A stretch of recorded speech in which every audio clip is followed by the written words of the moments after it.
Bonjour à tous. Voilà Lilia Chenetti qui est avec nous.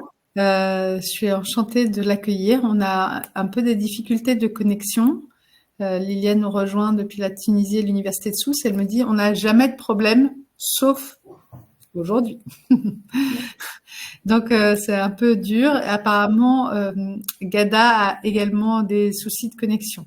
Alors, en attendant, je profite de ces quelques instants de démarrage pour saluer Jules, qui travaille avec moi depuis des années, maintenant, plus d'1 an en tout cas. Jules, est-ce que tu peux te présenter? Oui, merci Perrine. Je suis Jules Tillac Famoué, je suis enseignant de mathématiques et ingénieur techno-pédagogue. Très Donc bien. ici, j'interviens en tant que bénévole pour l'Open Education Global francophone. Et là, nous accueillons, nous disons déjà merci à ceux qui sont connectés. Nous voulons juste rappeler que ceux qui sont là peuvent vous poser les questions sans hésitation sur l'onglet questions et discuter dans l'onglet chat. Donc, sans souci. Merci, Perrine. Voilà. Merci Jules. Moi, je suis présidente du board d'Open Education Global pour des personnes qui viendraient pour la première fois.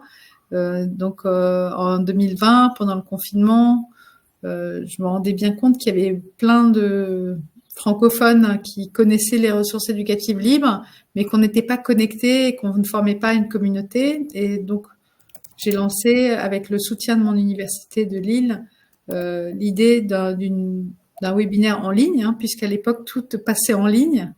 Et c'est comme ça qu'en quelques mois, on s'est rencontrés. J'ai rencontré Lilia Chenetti, extrêmement active à l'Université de Sousse sur toutes les innovations pédagogiques, et Gada El Kayat, grâce à Mona Laroussi, qui est la directrice de l'IFEF à Dakar, donc l'organisme de formation des maîtres. Et donc c'est comme ça que petit à petit, on crée du lien, du réseau, on se motive.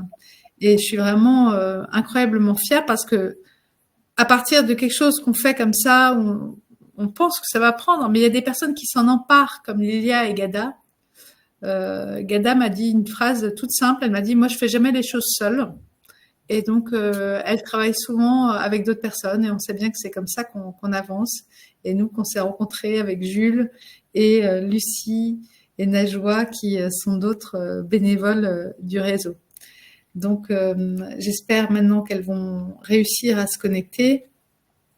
Si vraiment c'était trop compliqué ce soir, peut-être qu'il faudrait envisager une autre fois. On organisera un webinaire. Il faut savoir que depuis 2020 et ces premiers 21 webinaires, les 12 et 13 novembre, on a un webinaire mensuel qui se tient tous les derniers vendredis du mois à 13h CET. Bon, là, je pense que Lilia... Bonsoir. Bonsoir, Gada. Yeah. Elle s'est connectée avec l'adresse de Lilia, donc je pense qu'elles ne peuvent pas être toutes les deux au même endroit. Je vais essayer de les aider. Je suis désolée, je remercie beaucoup les 12 participants. Restez en ligne, s'il vous plaît. On va essayer de faire remonter Lilia et Gada parce que je vois bien qu'elles sont là toutes les deux.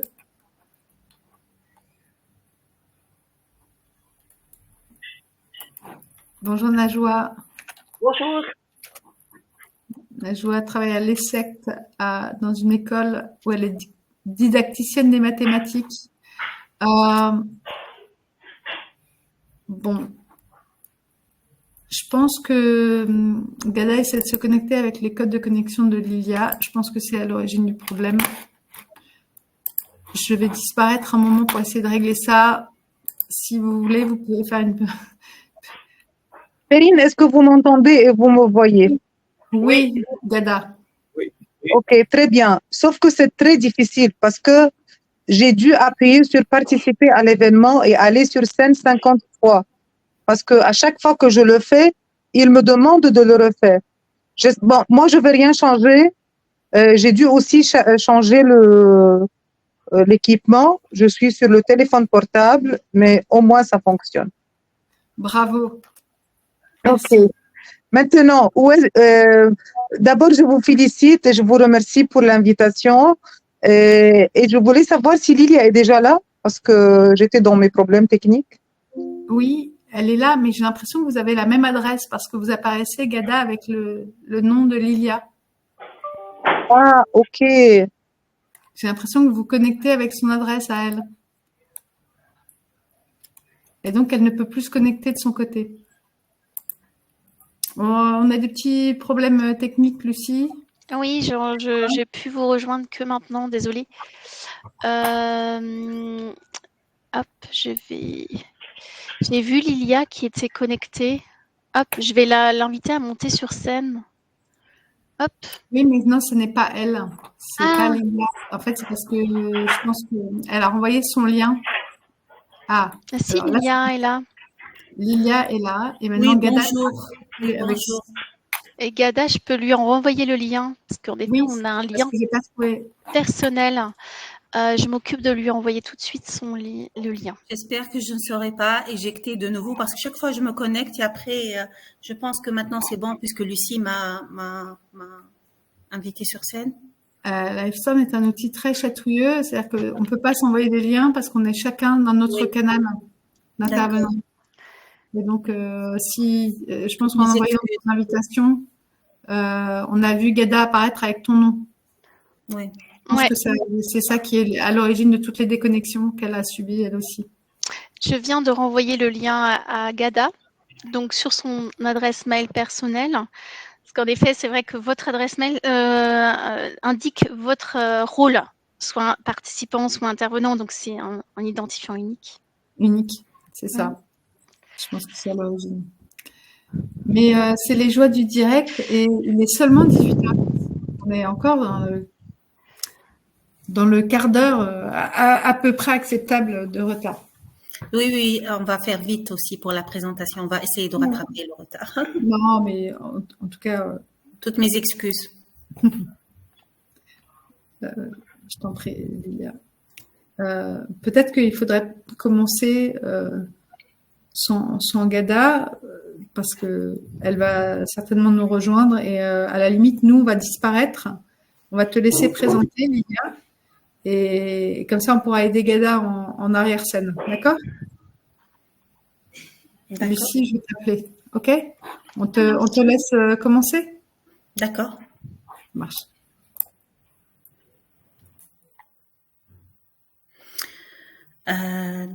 Bonjour à tous et à toutes. Merci beaucoup Perrine de nous avoir donné l'occasion de pouvoir partager les résultats d'un projet que nous avons pu mener autour de l'éducation ouverte.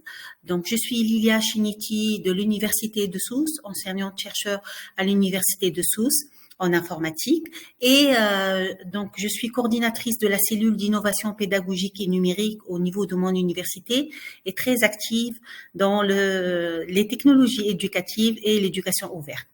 Conjointement avec ma chère collègue et amie professeure Rad Al-Khayat de l'Université d'Alexandrie, nous allons avoir cette opportunité donc de présenter les résultats, comme je viens de le préciser, d'un projet appelé Open to Sustain, qui est un projet euro-méditerranéen et qui nous a permis un peu de réfléchir sur la manière avec laquelle on pourrait diffuser cette culture d'éducation ouverte autour des ODD, des objectifs de développement durable. Alors, comment faire pour passer à... Voilà. Alors, le plan de la présentation est le suivant. Donc, d'abord, je voudrais revenir un tout petit peu au contexte général de ce projet, qui est en rapport avec les ODD, les REL et les SPOOC d'une manière générale. Ensuite, je parlerai de l'importance de la pédagogie innovante et numérique pour les ODD. On présentera très rapidement quelques résultats d'une enquête que nous avons menée en début de ce projet autour des ODD et des OEA. Et on va présenter par la suite le projet Open to Sustain et la manière avec laquelle il a été donc présenté. Et enfin, on va parler de l'expérience pilote qui a pu être menée dans le cadre de ce projet sous la forme d'un SPOOC, Small Private Online Course, et qui est en rapport avec l'ODD 5. Je commence d'abord par le contexte. Je vois que ma chère amie Rada Al-Hayat est connectée maintenant. Et bonsoir. Bonsoir.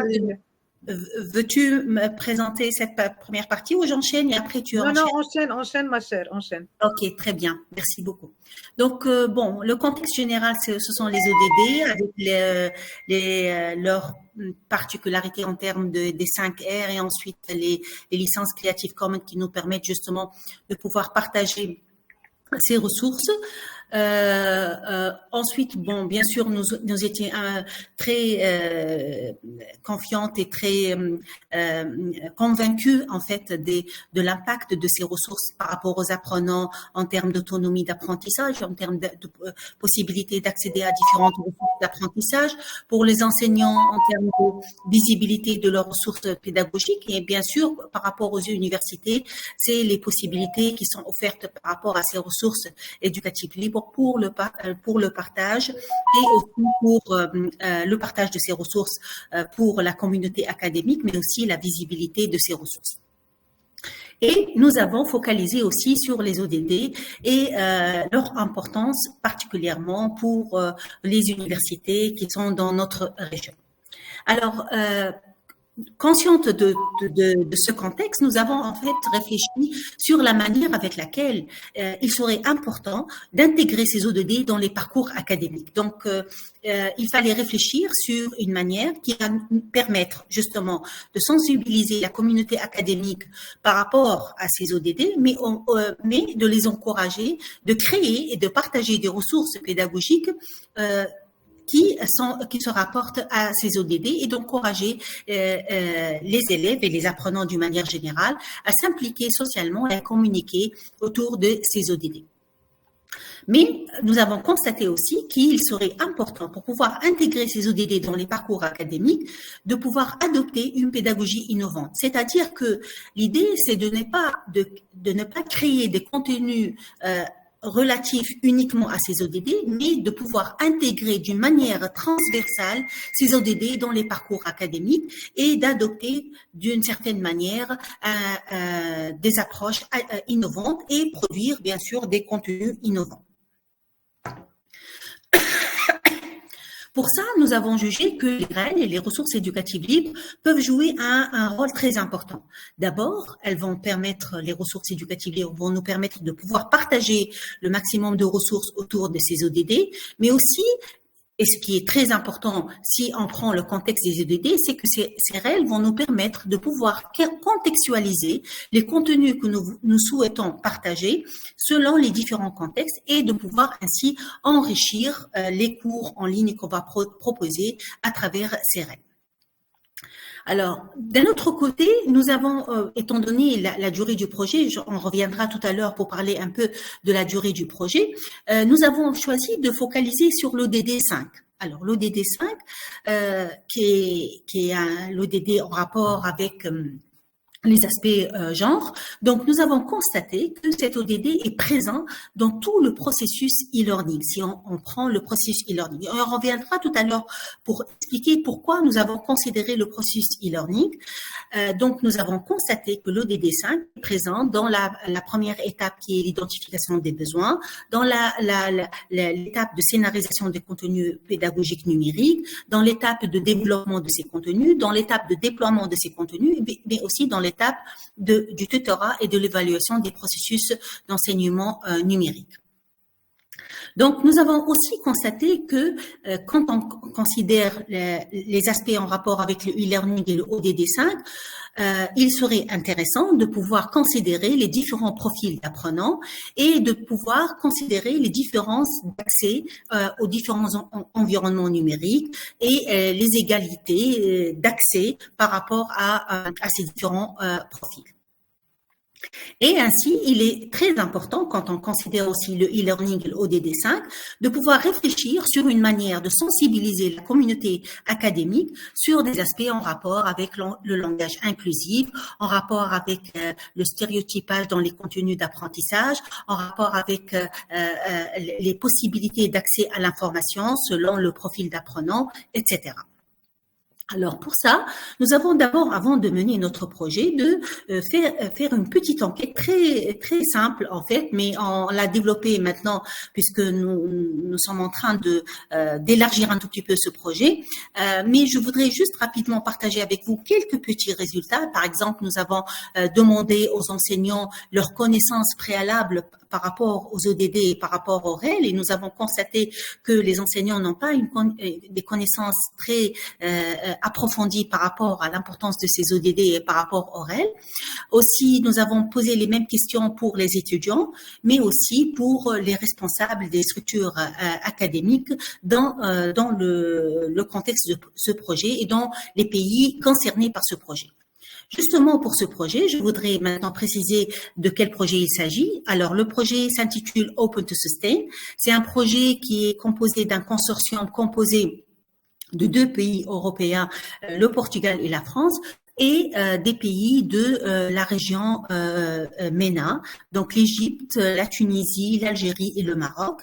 Et nous avons un partenaire non académique qui est l'IFEF, l'Institut de la formation de l'OIF. Alors, le projet il a été coordonné par l'Université de Bordeaux et l'objectif de ce projet, ils ont été principalement focalisés sur 3 aspects. Un aspect en rapport avec les ODD, un aspect en rapport avec les REL et un aspect en rapport avec l'innovation. Tenant compte de tout ce que je viens de dire par rapport au contexte dans lequel donc nous avons identifié ce projet, notre principal objectif était d'abord de réfléchir sur un processus ou une manière qui va nous permettre d'intégrer ces ODD au niveau de la formation universitaire, mais à travers l'adoption d'approches pédagogiques innovantes, mais aussi à travers l'utilisation des REL et ainsi de garantir l'ouverture de l'université sur son environnement. Alors pour ça, nous avons identifié un certain nombre d'activités. D'abord, nous avons essayé de réfléchir sur le besoin de définir un peu ce processus d'intégration des ODD à travers les REL, à travers l'établissement d'un certain nombre d'enquêtes. Ensuite, nous avons réfléchi sur des scénarios innovants qui vont nous permettre d'implémenter ces ODD. Nous avons produit un SPOOC par rapport à un ODD pour pouvoir expérimenter notre approche. Nous avons expérimenté ce SPOOC et nous avons finalement soumis un projet européen qui va nous permettre d'élargir un tout petit peu notre expérimentation pour les autres ODD. Nous estimons que le fait de pouvoir donc focaliser sur les ODD va permettre en fait de focaliser sur cette éducation au développement durable et de sensibiliser la communauté académique par rapport à cette éducation au développement durable. Et nous estimons, comme je viens de le préciser tout à l'heure, que l'ODD 5 représente un ODD assez important pour les différents pays qui étaient impliqués dans ce projet et le rôle de l'enseignement supérieur est important pour pouvoir sensibiliser donc la communauté académique par rapport à cet ODD 5. Je laisse maintenant la parole à ma chère amie Rad Al-Hayat pour nous présenter la manière avec laquelle nous avons procédé pour le SPOOC Gender and Digital Education, e-Gender, qui était le cadre de l'expérimentation pilote de notre projet Open to Sustain. Merci beaucoup Lilia. En fait, le SPOOC e-Gender, on l'a appelé comme ça, Lilia vient de parler du projet Open to Sustain avec les différents partenaires de ce projet-là, mais les 3 partenaires auteurs venaient des universités suivantes, Sousse, Alexandrie et Coimbra, avec les noms des auteurs dont figure mon nom et le nom de ma chère Lilia, avec d'autres collègues des 3 universités. Et l'objectif, en fait, était... on voulait permettre aux enseignants d'identifier des objectifs d'égalité des genres les plus pertinents dans leur enseignement. C'est-à-dire l'objectif d'apprentissage de ce SPOOC destiné aux enseignants, c'est que l'enseignant identifie quel objectif d'égalité, comment faire pour enseigner de façon égale, comment faire pour garantir que je transmets le concept de l'égalité dans l'enseignement de ma matière, quelle que soit cette matière-là. aussi de proposer des scénarios qui permettent de concrétiser cet enseignement. Voilà. Et en faisant ça, comment adopter des approches pédagogiques innovantes et intelligentes permettant l'engagement des apprenants, la mise en place de ces scénarios ou égalitaires, si je veux dire, adoptant une pédagogie égalitaire et qui vont permettre le développement durable à partir de la réalisation de l'ODD 5 pour plus tard l'étendre à d'autres ODD. Et un troisième objectif était avec ces scénarios qu'on va adopter dans nos enseignements, on aimerait concevoir des scénarios et des ressources d'apprentissage numérique, comme l'a dit Lilia, éventuellement partageables ou des scénarios d'apprentissage ouverts. Donc, les trois séquences que représente ce SPOC, la première séquence était le genre et le e-learning, quelle relation, comment ces deux concepts interagissent. C'est vrai que l'enseignement et la pédagogie égalitaire peuvent être online comme offline, mais quand même en e-learning, il faut fournir davantage d'efforts pour garantir que le message d'égalité passe bien.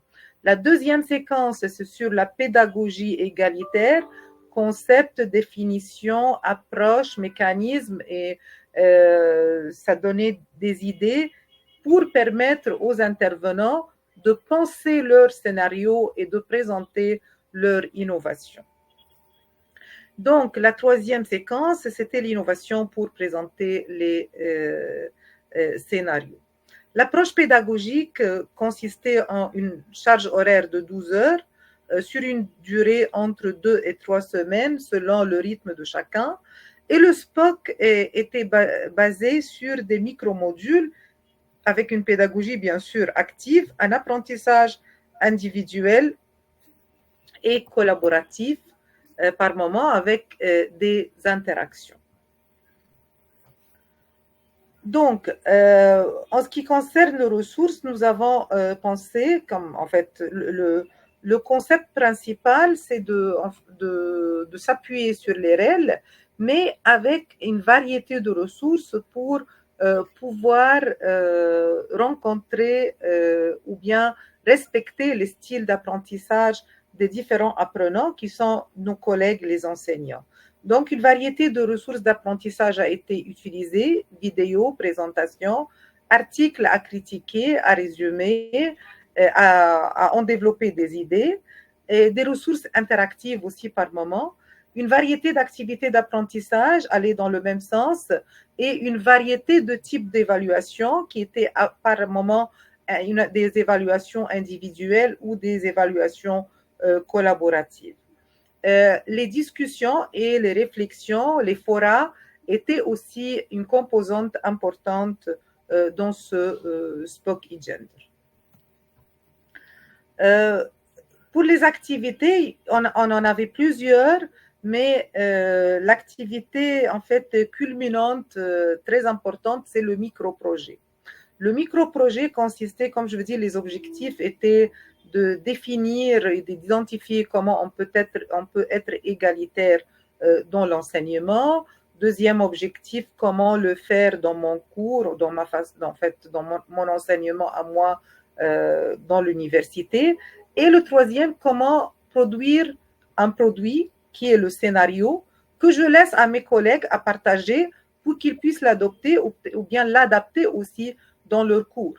Et ceci était en fait le micro-projet, c'est-à-dire le micro-projet consistait en élaborant un scénario ouvert et innovant pour enseigner et en fait enseigner sur la base de la pédagogie égalitaire.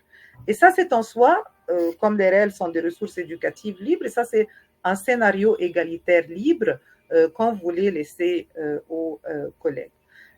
Aussi, on demandait une des choses très importantes pour savoir comment le SPOC a pu induire des changements d'attitude ou bien à changer la conceptualisation des différents collègues formateurs sur l'importance du genre, on leur a demandé d'enregistrer une vidéo pour nous parler de leur expérience. Si je parle du déroulement, on a commencé par une séance synchrone. Au démarrage, il y avait tout le temps un tutorat asynchrone. Un nombre d'inscrits sur 2 sessions que nous avons gérées, de 250 participants, enseignants universitaires, d'enseignement supérieur. 70% étaient des femmes et plusieurs discussions, en fait, le fil de discussion sur le forum était très important. Et en fait, on peut conclure en disant que parmi ces 250, nous avions 35 seulement certifiés.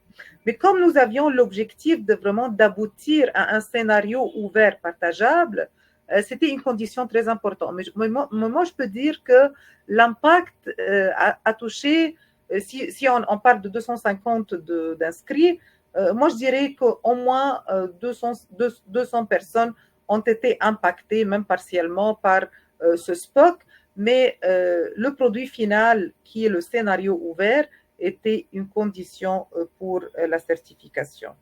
On montre ici les tranches d'âge pour les différents participants et la provenance, les pays. Il faut dire que ça, on ne l'a pas fait exprès, mais l'Égypte et la Tunisie, comme moi et Lilia, nous avons fourni un effort marketing assez important sur les réseaux sociaux et dans les différents groupes auxquels nous appartenons, dans nos facultés et à l'échelle même de l'université, comme nous tenons les cellules d'innovation pédagogique dans nos universités, donc nous avons quand même accès à tous les professeurs, tout le corps enseignant. Donc la provenance était essentiellement de l'Égypte et de la Tunisie, puis je dirais représentative de la région MENA et l'Afrique du Nord. Le SPOC e-Gender porte des perspectives parce que ça nous a permis de faire une revue des outils intelligents pour le genre. Nous avons aussi développé dans le contenu même les stéréotypages basés sur le genre avec l'IA. Alors ça, c'est une relation importante avec l'IA qu'on aimerait creuser davantage dans des versions plus avancées, dans le projet élargi dont Lilia vient de parler. L'intelligence artificielle aussi vient en deuxième rôle, qui est la recommandation des scénarios innovants. Là, nous avons pu recenser 35 scénarios, les 35 scénarios qui étaient contribués par nos collègues certifiés. Mais si ces 35 scénarios deviendront, par exemple, 350 ou 3500, comment en choisir pour adopter dans mes enseignements? Ou une collègue qui n'a pas conçu ce scénario, comment elle va en choisir? Donc, a recommender system ou en fait un moteur de recommandation pour les scénarios basé sur l'intelligence artificielle serait quelque chose aussi de très important. En analytique, intelligence artificielle aussi, l'analyse des traces, c'est quelque chose qu'on regarde en perspective. Peut-être on a quand même de bonnes traces jusque-là, mais pas vraiment de traces en big data qu'on aimerait un jour analyser. Les REL demeurent un outil d'innovation et de diffusion d'une culture de développement durable et on aimerait en fait continuer à le faire et adopter cette démarche avec tous les autres ODD, pas seulement le 5. Cependant, nous estimons que l'ODD 5, c'est un ODD connecté avec les autres ODD et contribue à l'atteinte des autres ODD. L'éducation au numérique en soi est un levier pour atteindre l'égalité entre les filles et les garçons, mais surtout avec des moyens de formation, de moyens de développement de compétences comme ce SPOC propose de faire. Pardon, Rada. Voilà. Ok. Donc, à la fin, on va dire que nous avons réussi à contribuer à un SPOC ouvert et innovant qui invite aussi à l'ouverture. Lui-même, il est ouvert et il est innovant, mais en plus, il invite à l'ouverture et à l'innovation en invitant les participants à innover pour produire des scénarios ouverts. Et aujourd'hui, je vous invite aussi à collaborer avec nous sur cet aspect, que ce soit sur l'ODD 5 ou sur d'autres aspects, donc en étant l'invitation. Une bonne nouvelle, c'est que, comment dirais-je, good work pays off. Je dirais ça en anglais. Good work pays off. Le premier prix d'innovation pédagogique de l'AEF en 2023 a été décerné à ce projet. C'est un prix institutionnel décerné par l'Agence universitaire de la francophonie et il était obtenu pour le SPOC e-Gender développé par l'Université de Sousse Alexandrie et l'Université de Coimbra.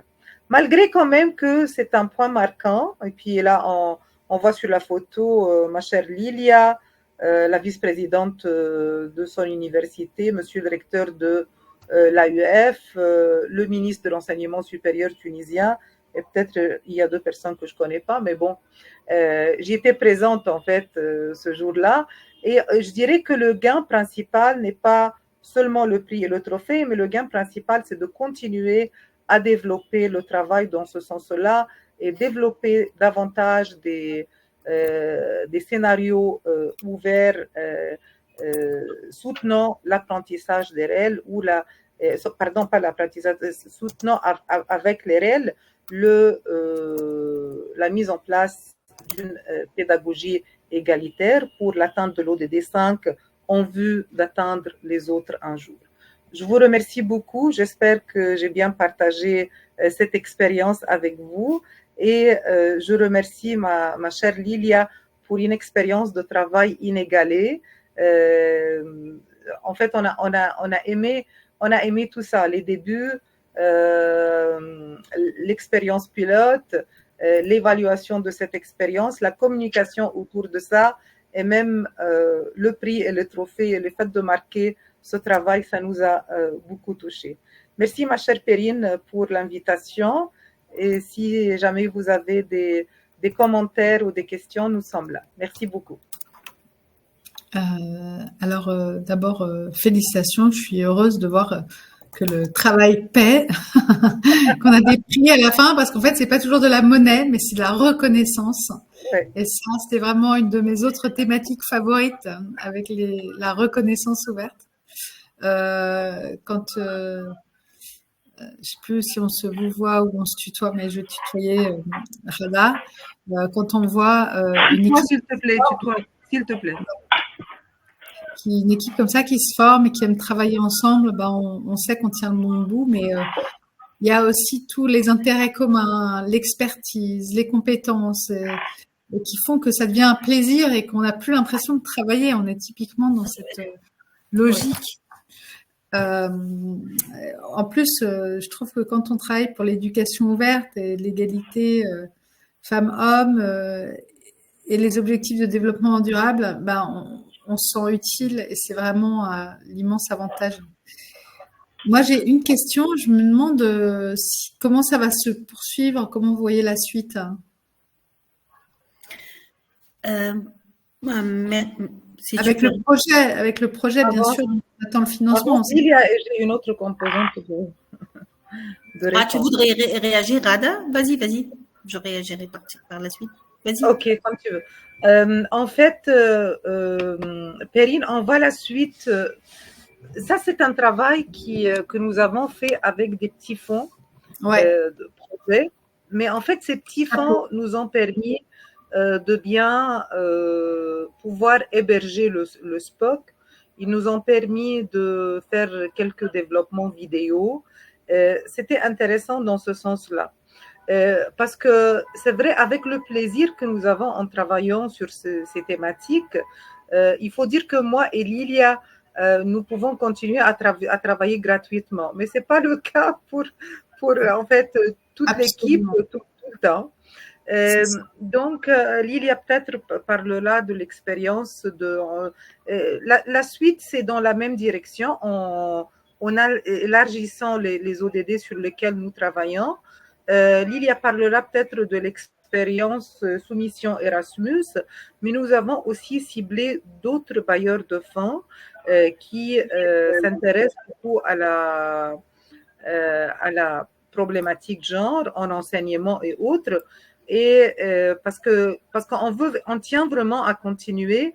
Et donc, si, par exemple, j'espère que non, mais si on a un refus Erasmus, donc on a soumis aussi à bailleur 2, 3, 4. Et donc, c'est dans cette optique-là. On attend quand même quelques réponses, que j'espère une favorable, pour continuer dans la même direction. Lilia, peut-être tu parleras des détails. Oui, justement. Merci beaucoup, Rada. Merci beaucoup, Perrine, pour la question. En fait, l'objectif de ce projet, et d'ailleurs le projet il a été dans le cadre d'un appel à projet AUF, dont l'objectif c'est d'incuber un autre projet.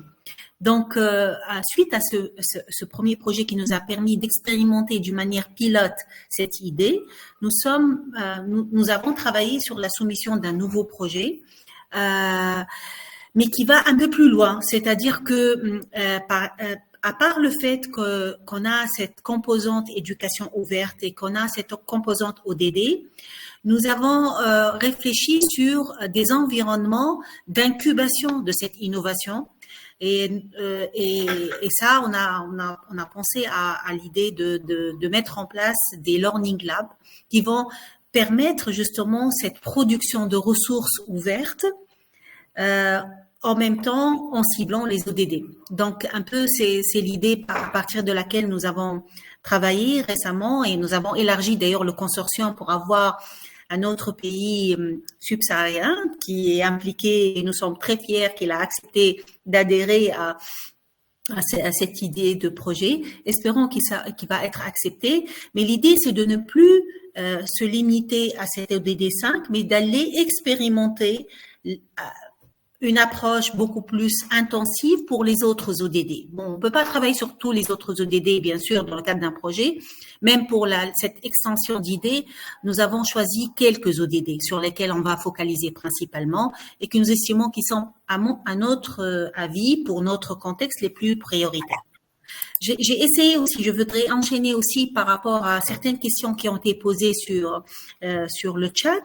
Par exemple, l'idée le fait que par Madame Najwa, le fait que la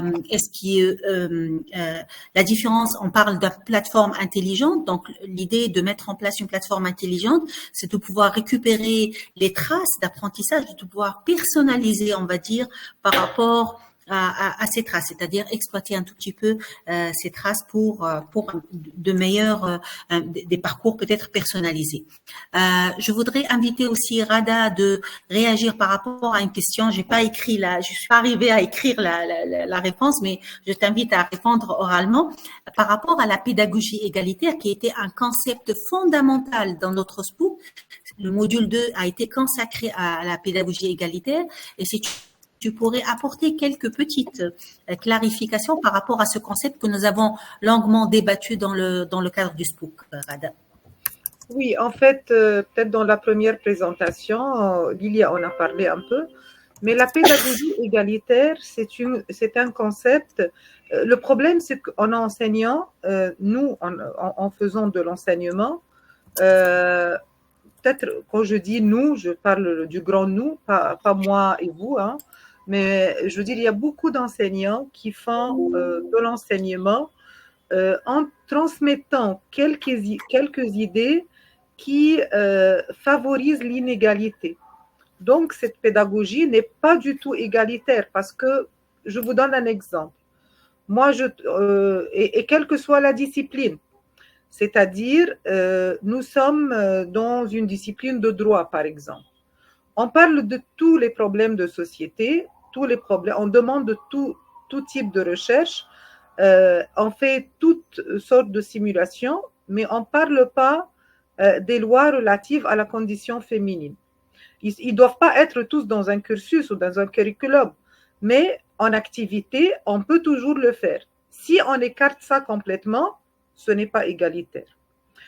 Un autre exemple, moi j'enseigne les systèmes d'information, j'enseigne l'informatique et je demande des projets. Donc, j'impose pas et je le dis pas clairement dans les directives qu'il faut y avoir des leaders femmes ou des leaders filles dans la composition de projet et que la prise de décision à l'intérieur du projet doit être égalitaire en considérant l'aspect genre. C'est vrai, on n'enseigne pas le genre ici, mais ça c'est une pratique qui favorise la pédagogie égalitaire. Aussi, un aspect de la pédagogie égalitaire, c'est que tout le monde sort avec les mêmes compétences ciblées par ce programme. Or, dans la discipline, moi-même je l'ai remarqué dans ma discipline, des fois on fait des travaux de groupe et puis les tâches techniques sont les tâches que les garçons font parce qu'ils sont plus forts en programmation, parce qu'ils peuvent faire des visites dans les fermes, par exemple, dans les disciplines d'agriculture, mais les filles dans le groupe, elles se mettent à préparer le rapport et la présentation. Ce n'est pas de la pédagogie égalitaire parce que les objectifs d'apprentissage sont atteints différemment. Moi, enseignante, je n'étais pas égale à l'égard de mes élèves et je les ai discriminés basés sur le genre. Et ça, c'est vraiment grave.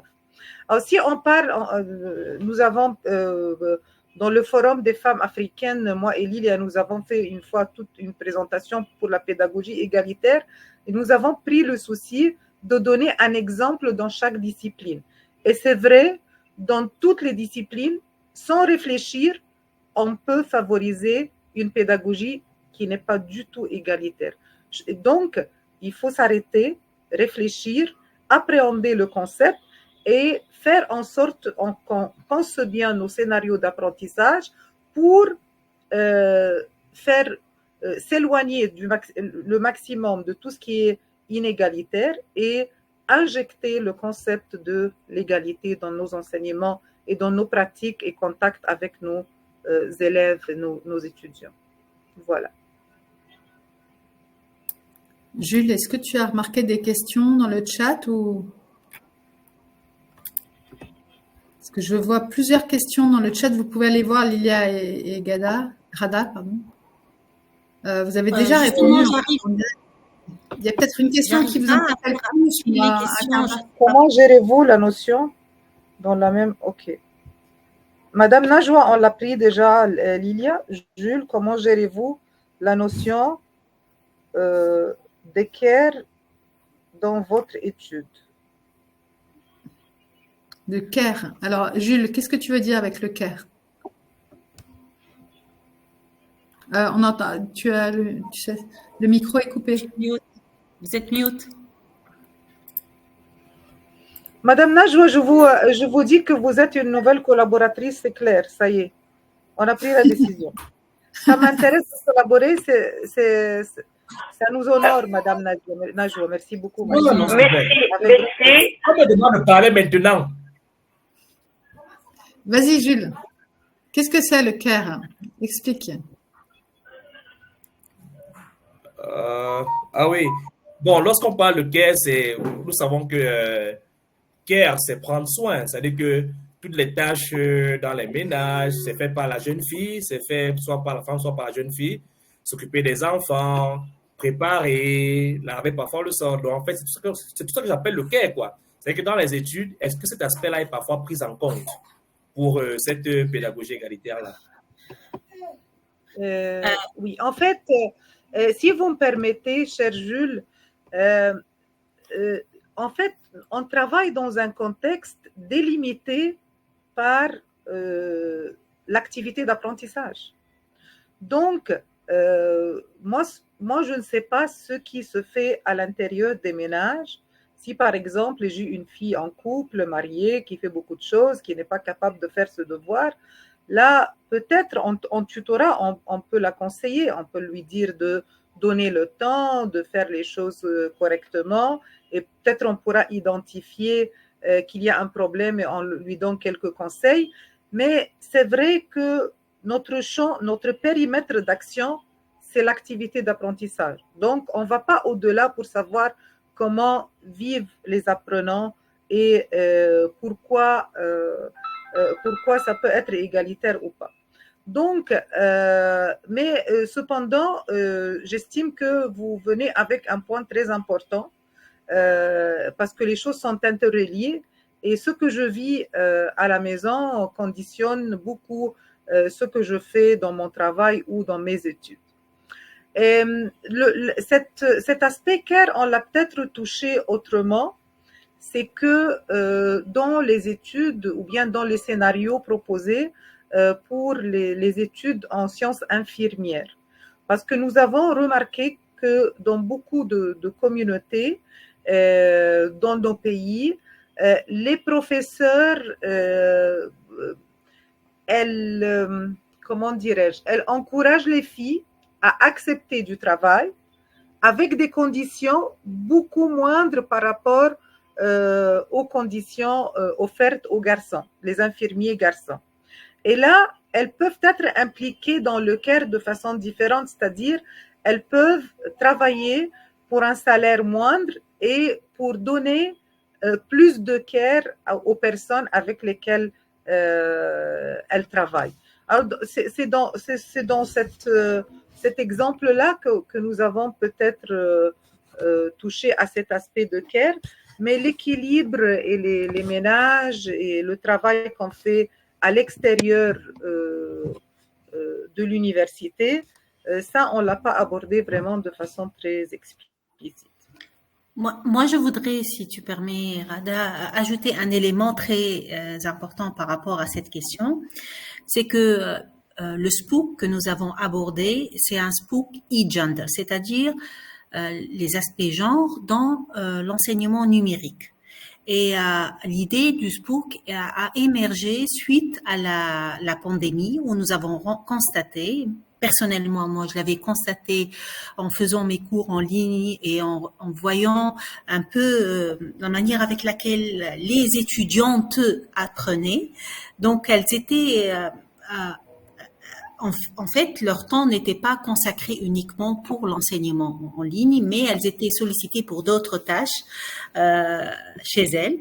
Et donc, suite à ça, nous avons, on a fait plusieurs lectures, bien sûr, par rapport à ça, mais nous avons constaté que peut-être cet aspect aussi est à considérer quand on fait de l'enseignement et de l'apprentissage en ligne. C'est-à-dire que peut-être les filles doivent consacrer un peu plus de temps ou parce qu'elles sont appelées à faire d'autres tâches ou dans d'autres sociétés ou dans d'autres contextes, c'est le contraire. Donc voilà. Donc c'est des réflexions, c'est des discussions qui nous ont mené un tout petit peu à réfléchir sur la manière avec laquelle on traite cet aspect dans l'enseignement numérique et particulièrement aussi en considérant les aspects en termes d'apprentissage inclusif, en termes de pédagogie égalitaire, etc. Voilà. Alors, à l'Université de Lille, il y a des contrats de réussite étudiante avec des objectifs et dans lesquels justement les personnes peuvent signaler si elles sont déjà si ce sont des femmes, qu'elles sont déjà mères et qu'elles s'occupent d'un enfant. Donc, il y a des réaménagements possibles dans la durée. Elles vont avoir plus de temps. Alors, c'est pas seulement à l'Université de Lille, hein, je parle juste de témoignages récents de ces contrats d'objectifs. Avec les étudiants, ça dépend des enseignants, etc. Mais enfin, c'est mis en place à l'échelle de l'université tout de même. Et c'est intéressant parce que bon, ça peut être aussi un handicap invisible. Ça peut être d'autres façons de prendre en compte des empêchements, dirons-nous, pour travailler le soir et réussir facilement ces examens qui peuvent conduire à des aménagements compris. Et comme ça reste quelque chose qui n'est pas public, des étudiants vont accepter de dire certaines choses qu'ils ne diraient pas autrement aussi à l'enseignant. À partir du moment où on met en place un cadre, Ça permet aussi à la parole de se libérer sur certaines choses qui sont vécues et qui rendent plus difficile les études, et ça favorise l'égalité, bien sûr. Voilà. Ça peut être aussi des difficultés à l'écrit, vous voyez, d'écriture, etc. Il y a eu une question, Perrine, par rapport à l'ouverture d'une nouvelle session. Et effectivement, donc, nous avons déjà mené 2 sessions et on espère que prochainement, on va ouvrir une nouvelle session. Parce que à la fin de chaque session, il y a eu une mise à jour du contenu, une réflexion sur certaines activités. Nous avons recueilli le feedback des différents participants. Donc, bien sûr que nous avons l'intention d'ouvrir une nouvelle session. On l'espère prochainement, mais c'est prévu. Voilà. Mais c'est formidable. Et il y a une chose très importante, à moins qu'il y ait une autre question, moi j'ai envie de terminer avec ça. C'est pas parce que c'est ouvert que c'est gratuit. C'est énormément de travail qui a été mis bout à bout, et des ressources qui sont accessibles ne sont pas gratuites pour tout le monde. Elles sont le fruit d'heures et d'heures de travail, qui, si on les met bout à bout dans un projet européen, vous allez voir, vous allez être obligé. On se rend compte de la valeur de son temps de travail beaucoup mieux, et c'est toujours quelque chose que les personnes doivent comprendre. Ces projets ne sont pas gratuits, mais ils sont librement accessibles et ils peuvent être utilisés. C'est vraiment important qu'il y ait des gens pour les financer, parce que, comme le disait Rada, on peut être passionné, enthousiaste, mais on a besoin, on ne peut pas faire les choses seul. Et on a besoin d'une équipe, et l'équipe, elle a besoin de payer ses factures. C'est aussi des nouvelles compétences à l'université qui n'existent pas forcément. Et des personnes embauchées, des personnes qui sont peut-être mieux payées ailleurs aussi. Donc, on ne peut pas leur demander les mêmes efforts que ce que nous, on veut bien faire par principe. Voilà. Pour moi, c'est un mot très important de l'éducation ouverte. C'est pas parce que c'est ouvert que c'est gratuit. C'est gratuit parce que des auteurs l'ont bien voulu, parce que il y a tout cet écosystème où on sait ce qu'on fait pour le développement des individus, l'éducation, les compétences. Tout à fait. Donc, bravo pour votre enthousiasme. Merci beaucoup. Est-ce qu'il y avait encore une question que tu avais remarquée, Lilia et Rada? Oui, en fait, il y a 2 petites questions, Perrine, auxquelles j'aimerais répondre. La première, comment s'est fait la sélection de ressources suivant quels critères? En fait, Madame Najwa, on n'a pas sélectionné des ressources selon des critères. Nous avons conçu des ressources libres. Donc, il n'y avait pas de sélection. Mais plus tard, avec les scénarios contribués, les scénarios libres, peut-être là, on va peut-être avoir des critères d'adoption de ces scénarios ou pas, ou bien pour recommander des scénarios plus que d'autres. Voilà. Pour évaluer un scénario tout court. La dernière question, c'est: avez-vous pensé à une stratégie nationale de sensibiliser au DDD? En Égypte, nous avons un organe qui s'appelle le Conseil national des femmes. Et ce Conseil national des femmes, il travaille sur la problématique du genre à l'université comme à l'extérieur de l'université. Et nous avons informé le Conseil et nous avons fait une proposition de promotion de ce SPOOC dans l'espace de l'enseignement supérieur égyptien. Peut-être, on n'a pas fait de grand suivi, et puis eux aussi, ils nous ont félicités, mais on n'a pas pris des étapes. En fait, c'est beaucoup d'heures de travail, comme Perrine vient de dire aussi, hein, pour pouvoir adopter une formation comme ça à l'échelle nationale. Mais nous avons commencé par une étape, en fait, ou une information, et peut-être l'avenir portera de belles choses. Merci beaucoup.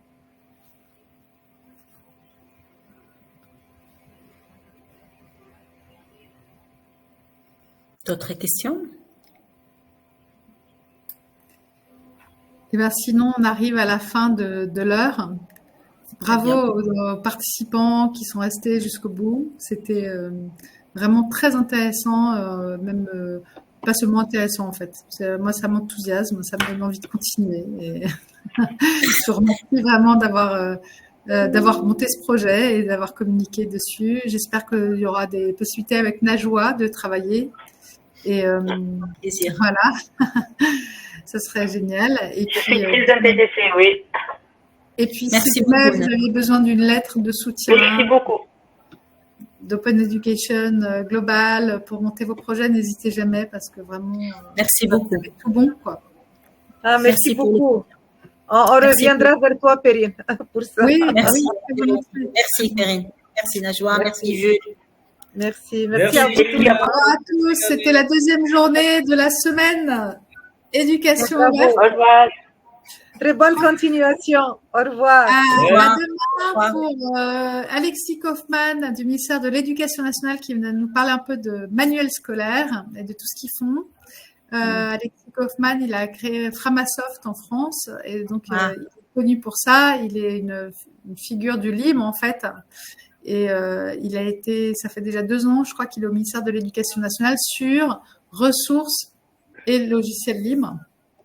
Donc voilà, ça il viendra nous témoigner ça à 17h et à 18h, la chaire UNESCO Relia va nous parler d'intelligence artificielle et d'éducation ouverte avec un autre intervenant spécialisé dans ces questions intelligence artificielle et éducation qui s'appelle Alain Goudet. Et donc ça va donner lieu à une discussion assez riche, je pense, et puis passionnante parce qu'ils sont vraiment au top tous les deux, très très enthousiastes et pédagogues toujours. Voilà, merci à tous, merci Jules, Najwa, Lucie, à demain. À demain. Au revoir. Bye bye. Demain. Au revoir. Au revoir. Merci Lilia, merci Gada. Merci. Demain. Merci. Au revoir. Merci.